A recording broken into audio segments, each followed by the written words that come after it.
Hey everybody, today we're going to be talking about new versus existing customers and whether you need to go out and try and find lots of new customers or whether people have actually got quite a few customers just sat waiting to hear from them. So, Adam, do you want to start us off with a couple of ideas you've had about reaching out to existing customers? Yeah, I think the obvious one is, and it's very simple and kind of cheap to do, which people don't always do unless they've kind of got a big campaign policy, is just to email people and kind of say hello in some form. It doesn't have to be anything particularly campaign orientated. It can be just as simple as like, here's what I've been up to this month, or here's what I'm planning for next month, etc. It's a really good way of just making sure that people remember you exist and keeping in the minds of people in a very kind of casual and friendly way. I think a lot of companies, or at least historically that I've worked with, have got caught up in the idea that if they're doing email, they need to have like a massive kind of campaign plan for the next 3 months, and they need to plan it all out. Which is like, it's great if you can do that, but don't. If that's stopping you from doing any emails whatsoever, then don't ignore that. Just forget about doing a massive campaign and just do one email a month to everyone saying, here's what I'm doing, or here's what I've been up to. I think that just helps people remember that you do exist, and that to contact you again, and keep you in the back of their minds.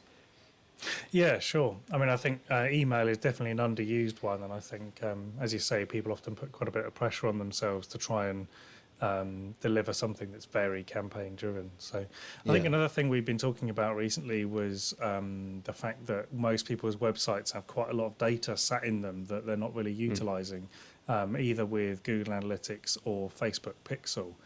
There's Mhm. quite a bit of data there that can be used on both of those platforms. So thinking about Google Analytics, is there anything sort of Google Analytics wise that people can use? Well, I think this is the really important thing, and it follows on to a conversation we had previously about how to kind of not to ignore your website as one of the assets you have, and the fact that you spent a year with people trying to find you online, and they might have done that through various means over your efforts in the past year. If you've got Google Analytics installed, there is a option within there in the settings called Audiences. Go into that under Audience Definitions, and then you can turn on and basically create an audience.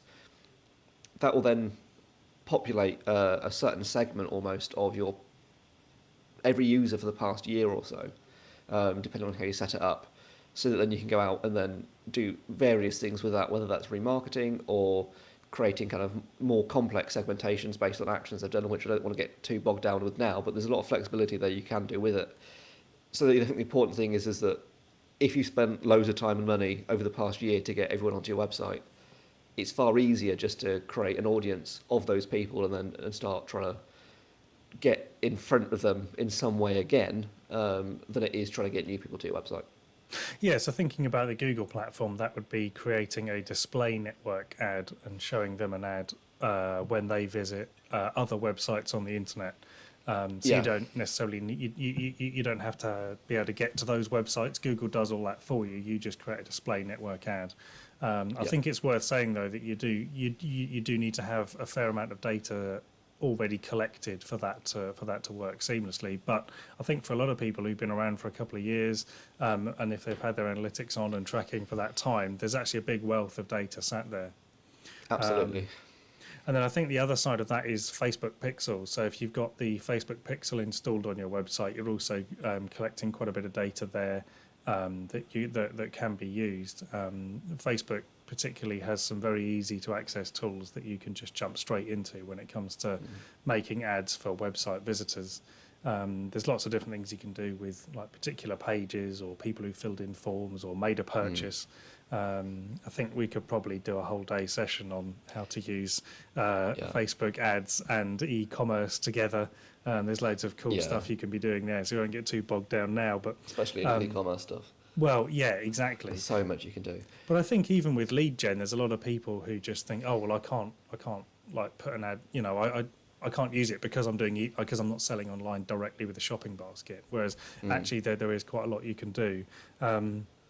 So I think the other thing that I was looking at is the thing that Facebook called lookalike audiences. So you Yes. can essentially give it a set of data, and then Facebook will use its magical algorithms to go out and find people who are like those people. So you could say, I want you to go out and find me an audience who are like the people who've been to my website, which is quite an interesting prospect, because actually, if you've, as you say, if you've spent a long time on SEO, on writing content, on getting links from various social networks into your site, and those people are good customers and you've been converting them, then actually the kind of people who are like those people are probably pretty good customers. So even on lead gen versus e-commerce, I think there's probably quite a good, healthy audience sat there who you might not directly be able to access, but actually indirectly through Facebook you could do that. I think one of the ways, again, this might be a little bit complex depending on your business, but for one of my kind of e-commerce clients, something we're trying to look at the minute, and we don't know the results yet, but is through Facebook, because they're selling a product that not many people necessarily know exists or would have thought about existing. So while there's a kind of an active amount of demand from people who do know it exists and are kind of curious, we want to take an audience of those people and do a lookalike audience of the people who are already looking and are already on the site, to then make people like them aware of that product, which will then hopefully kind of quite quickly get them into the funnel or into that kind of process. I don't think it sounds maybe a little bit complex, but it's going to be a really simple campaign where it's like, well, we want to target anyone who is currently on the website who might not know us, and the message is going to be why our product can save them money. And that's kind of it. It's going to be a very straightforward message. And I think with all of this, again, it's like the email. Don't worry about doing anything complicated or doing anything particularly clever. Just make sure that your brand is basically appearing in front of people, because I think that will trigger the memory of going, oh, I forgot about John, who is a plumber locally. Actually, it might want a new bathroom now. I'll get in touch with him and see what how much it's going to cost. Or you might be looking at whatever your business is, from a local company to a much larger one. I think there's a lot of options there in terms of a very simple message that is just remember me, but get in touch. Yeah, we're doing a campaign for a client at the moment, and we're doing exactly that. It's just a very simple message saying, do you want to do some work on your garden? We've got garden products. That's pretty much it, and it's working really well. Because people who are suddenly sat at home looking at their gardens thinking, I should really get on and do that job that I've been thinking of doing for a couple of years, have taken them up on the offer. So just in a very local, very small way, they're doing a lot of business out of actually just clients they already know, which is working very well for them. There's a couple of other things we spoke about in terms of finding those people who already know. So most people will have a list of either existing clients or maybe using some kind of like lead software or a CRM manager. And you can upload that to Facebook, and then Facebook will find a lookalike audience from those people. So if you've got a list of very good clients, now's a perfect time to reach out and ask Facebook to find you people who are like those people. So you can just upload that file. That's quite a quick way of doing it. And another way that's quite an interesting one is you can target people who have interacted or viewed your Facebook or Instagram page. See, that's an interesting one that I'd not really heard about. So I'll be interested to see how that works, and because I imagine that's quite an easy one to scale. Because there's going to be a lot of people who have browsed your profile potentially, but not actually done anything about it. So. And also the good one about that is, so pixel data is from the point you install the pixel forward, whereas Facebook and Instagram interactions, it goes back as long as you've had that page. So if you only install the pixel today, you're building an audience up, whereas Facebook and Instagram, you can just jump straight into that data.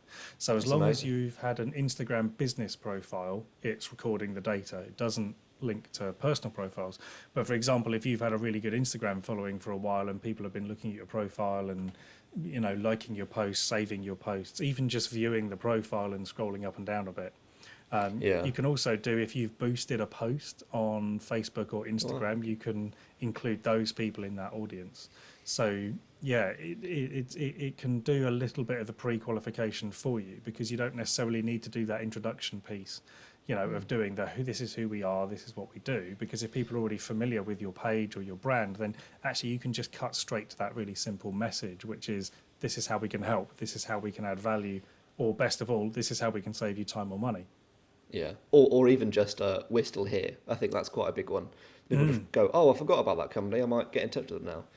I think that's the benefit of like these remarketing ones is it's so easy to do, and it can be a very simple message, just kind of your logo or something like that, Mm. which then people will see, and I don't know how. I'll be interested to see if there's any studies out there on how many people might look at or might see a display ad, for example, on The Guardian when they're scrolling through that is a retargeted ad of just like a brand name or something, and then they look at it on a different device and they kind of, or they, take action with that and go back through their emails and try and find that brand out again. That they don't necessarily click through, but they see it and they think about it. Yeah, I'd imagine some of the larger people like Social Chain will probably have some data on that. But Yeah. again, I'd imagine you're going to have to be getting hundreds of thousands of impressions to even get that kind of data. But it definitely works. I mean, there's a reason people like billboard adverts and bus stop adverts, right? Because it just True. helps keep you front of mind. And it's that 7 touch points, isn't it? The 7 touch points, 7 hours, all of those metrics keep coming back over and over again of just, you, as you say, you've got to be front of mind, and it's that we're still open, we're still here message. Yeah. A question I get a lot is people saying, oh, well, how do you do this advertising on LinkedIn thing? And well, first of all, Yeah. you need to get your credit card out because it's Yeah. expensive compared to Facebook. But secondly, the amount of data you need is much higher. So on LinkedIn, there is a tracking thing called LinkedIn Insights, and you can install that on your website. Again, it's a going forward thing, so it only tracks once you've installed it.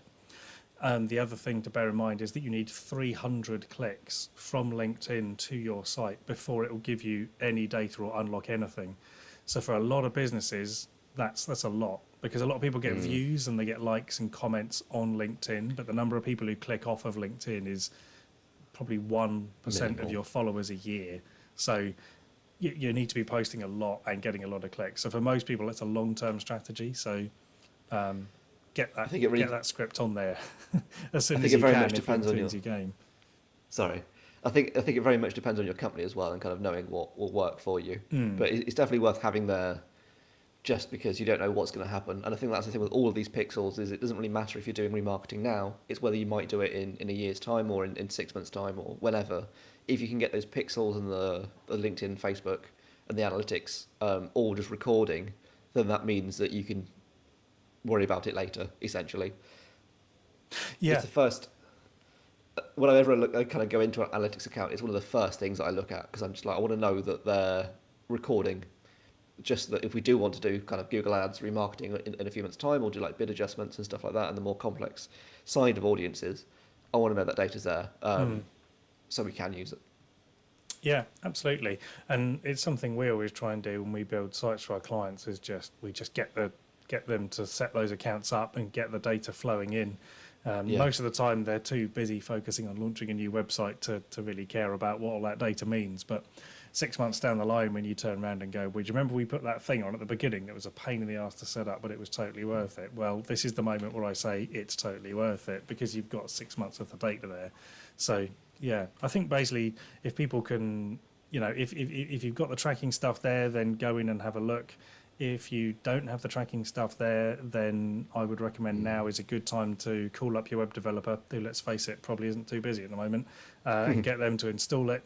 And if you don't have it on there, then again, you can use your Facebook and your business Instagram account and reach out to some of those customers.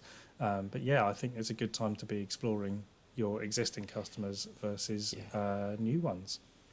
Absolutely. I think the main thing I want people to do and take away from today is just to go into their Google Analytics settings and check they've got audience definitions and audiences set up. It's very simple. You'll know it when you see it, and it will guide you through it. Just make sure you've got something there that is your users for the past year or something like that. Yeah, excellent. Okay, well, we hope you found that useful, and until next time, we'll see you soon. See ya. Bye.